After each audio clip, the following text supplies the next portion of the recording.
शैतानिर्रजीम बिस्मिल्लाहिर्रहमानिर्रहीम।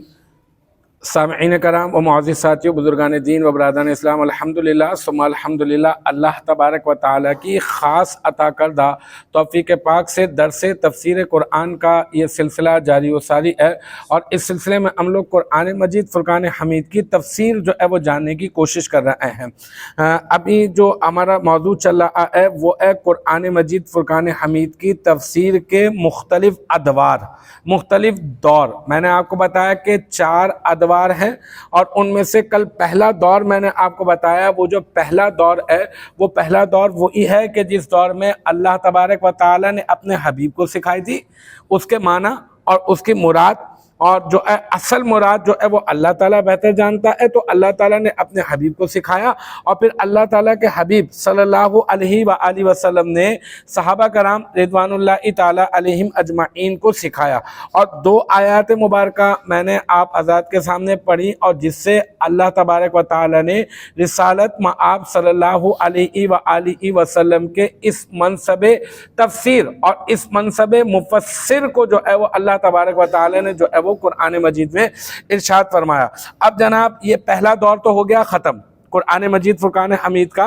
ये पहला दौर। रिसालत में आप सल्लल्लाहु अलैहि वसल्लम का एक दौर था ज़ाहिरी हयात का, तो अब वो जो है वो ख़त्म हो गया। अल्लाह ताला की हिकमत के तहत अब जो है वो दूसरा दौर जो है वो शुरू हो रहा है, और वो दूसरा दौर क्या है? वो दूसरा दौर सहाबा कराम रिदवानुल्लाहि ताला अलैहिम अजमाइन का दौर है। जब सरकार दो आलम सल्लल्लाहु अलैहि वसल्लम ने विसाल फरमाया ना, तो फिर उसके बाद सहाबा कराम रिदवानुल्लाहि ताला अलैहिम अजमाइन का मुक़द्दस ज़माना आया, और ये वो मुबारक हस्तियाँ हैं, इन्हें अल्लाह ताला ने वो शर्फ अता फरमाया कि इन्हें आका करीम अलैहिस्सलातु वस्सलाम से बराए रास्त जो है वो कुरान मजीद फ़ुरक़ान हमीद की तफसीर और तर्जुमा सीखने का एजाज़ हासिल हुआ। ये सहाबा कराम रिदवानुल्लाहि ताला अलैहिम अजमाइन को, और उन्होंने रिसालत में आप सल्लल्लाहु अलैहि वसल्लम से बराए रास्त जो है वो तालीम हासिल की। अच्छा, यहाँ पर एक बात, कल मैंने एक तारीफ़ जो है वो बयान की थी, सहाबी की तारीफ़ ना। वो सहाबी वो होता है कि जिसने जो है वो ईमान की हालत में रिसालत में आप सल्लल्लाहु अलैहि वसल्लम की सोहबत इख्तियार की हो। अच्छा, इसके साथ साथ ये भी ज़हन में रखिएगा कि जिसने ईमान की हालत में अल्लाह के हबीब सल्लल्लाहु अलैहि वसल्लम की सोहबत इख्तियार की हो, और वो ईमान की हालत में इंतकाल भी किया हो। ऐसा ना हो कि वो ईमान की हालत में जो है वो इंतकाल ना हो और सोहबत इख्तियार की हो, तो लिहाजा वो फिर सहाबी तो है, सहाबी तो है, लेकिन वो जो हम कहते हैं ना हर सहाबी नबी जन्नती जन्नती, तो फिर वो सहाबी जो ईमान की हालत में इंतकाल शुदा नहीं है, तो लिहाजा उनके लिए हम जन्नती होने का दावा कतअन जो है वो नहीं करेंगे। ठीक है। अच्छा, तो बहरहाल आका करीम अलैहिस्सलातु वस्सलाम के दौर के बाद इन सहाबा कराम का दौर आया। सहाबा कराम ने रिसालत में आप सल्लल्लाहु अलैहि वसल्लम से बराए रास्त जो है ये चीज़ सीखी, और बाद सहाबा कराम का आलम ये था कि उन्होंने सिर्फ और सिर्फ इस तफसीर कुरान को सीखने के लिए अपनी पूरी की पूरी ज़िंदगी जो है वक्फ कर दी, सिर्फ महज इस काम के लिए। और इसके अलावा भी बाद सहाबा कराम का तो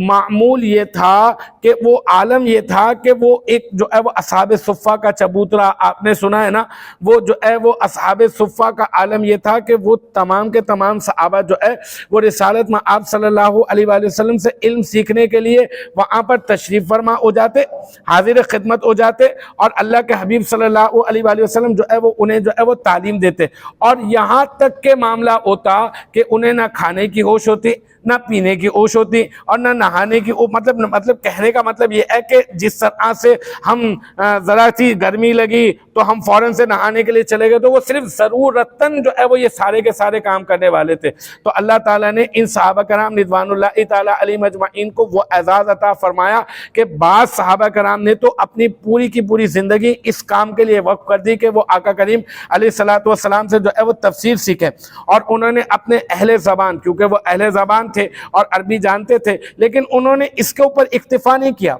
اس کے اوپر بھروسہ نہیں کیا کہ بس صحیح ہے بھائی ٹھیک ہے، انہیں معلوم تھا اور اللہ کے حبیب صلی اللہ علیہ وآلہ وسلم نے انہیں وہ حکمت کا علم عطا فرمایا تھا، وہ جانتے تھے کہ اس کے بعد جو ہے وہ واسطہ در واسطہ یہ علم جو ہے وہ لوگوں تک پہنچے گا، تو پھر لوگ جو ہے وہ باقاعدہ طور پہ سند معلوم کریں گے کہ یہ واسطہ کہاں سے ہوتا ہوا آ رہا ہے، اور جب تک جو ہے وہ مستند جو ہے وہ سند ہمیں نہیں ملتی، ہم کسی بھی بات کا جس طرح سے یقین نہیں کرتے۔ تو اسی لیے آقا کریم علیہ السلام نے صحابہ کرام کو وہ ادب اور وہ حکمت جو ہے وہ صحابہ کرام کو سکھائی تھی۔ اچھا، پھر معاملہ یہ کہ جو ہے انہوں نے قرآن مجید فرقان حمید کی تفسیر اللہ کے حبیب صلی اللہ علیہ وآلہ وسلم سے سیکھی، اور مشہور تابعی ایک حضرت ابو عبد الرحمن رضی اللہ تعالیٰ عنہ وہ فرماتے ہیں کہ صحابہ کرام میں سے جو حضرات، صحابہ کا عالم یہ تھا کہ پہلے کیا کرتے، وہ 10 آیات مبارکہ اللہ کے حبیب صلی اللہ علیہ وآلہ وسلم سے سیکھ لیا کرتے، پھر 10 آیات مبارکہ سیکھنے کے بعد جو ہے پھر اس کے بعد جب تک وہ اس کے اوپر عبور حاصل نہیں کر لیتے اور بہت سارے لوگوں تک اس 10 آیات کا علم جب تک نہیں پہنچا لیتے، جب تک جو ہے وہ آگے نہیں سیکھا کرتے تھے۔ اس دور میں جب لوگوں کو قرآنی آیات کے متعلق سمجھنے میں اگر کوئی مشکل ہوتی تو ظاہر سی بات ہے اللہ کے حبیب صلی اللہ علیہ وسلم جو ہے وہ پردہ فرما چکے تھے، تو اس کے بعد جو ہے وہ اللہ کے حبیب صلی اللہ علیہ وآلہ وسلم کے ان یاروں کے پاس یعنی صحابہ کرام رضوان اللہ تعالی علیہم اجمعین کے پاس جو ہے وہ تشریف لے جاتے، اور انہیں معلوم تھا کہ کون سی آیت ناسخ ہے، کون سی منسوخ ہے، کون سی آیت کی کیا وضاحت ہے، کون سی آیت کی کیا تشریح ہے، اس کا جو ہے وہ اصل مراد کیا ہے۔ مفسر صحابہ کرام جنہیں یہ جو ہے وہ اعزاز حاصل ہوا، ان کے نام سماعت کیجئے انشاءاللہ تعالیٰ، پھر ہم لوگ تیسرے دور کی طرف کل چلیں گے۔ آج جو ہے وہ دوسرے دور پہ اختتام پذیر انشاءاللہ تعالیٰ اپنی گفتگو کو کر دیں گے۔ صحابہ کرام رضوان اللہ تعالیٰ علیہم اجمعین جو چند مشہور مفسرین ہیں، مشہور مفسرین، اس کے علاوہ اور بھی ہو سکتے ہیں، ان میں ایک مفسر جو صحابی ہیں اور خلیفہ بھی ہیں وہ ہیں حضرت عثمان غنی رضی اللہ تعالیٰ عنہ، حضرت علی رضی اللہ تعالیٰ عنہ، حضرت عبداللہ بن عباس رضی اللہ تعالیٰ عنہ، اور حضرت عبداللہ بن مسعود رضی اللہ تعالیٰ عنہ، حضرت ابی بن کعب رضی اللہ تعالیٰ عنہ، حضرت زید بن ثابت رضی اللہ تعالیٰ عنہ، اور حضرت عبداللہ بن عمر بن العاص رضی اللہ تعالیٰ عنہ، حضرت ابو موسیٰ اشعری رضی اللہ تعالیٰ عنہ، اور حضرت ابو درداء رضی اللہ تعالیٰ عنہ۔ یہ تمام کے تمام صحابہ ہیں جو مشہور مفسر ہیں۔ اس کے علاوہ دیگر اور بھی صحابہ کرام ہیں جنہیں یہ اعزاز حاصل ہوا۔ انشاءاللہ تعالیٰ اب ہمارے 2 دور جو ہے وہ تفسیر قرآن کے تاریخ کے 2 دور ہمارے مکمل ہو چکے ہیں۔ انشاءاللہ تعالیٰ اب ہم لوگ تیسرے دور پر اور پھر اس کے بعد چوتھے دور کی طرف چلیں گے۔ اللہ تعالیٰ ہم سب کا حامی و ناصر ہو اور ہمیں صحیح معنوں میں قرآن مجید فرقان حمید کی تفسیر کو سمجھنے کی توفیق مرحمت فرمائے۔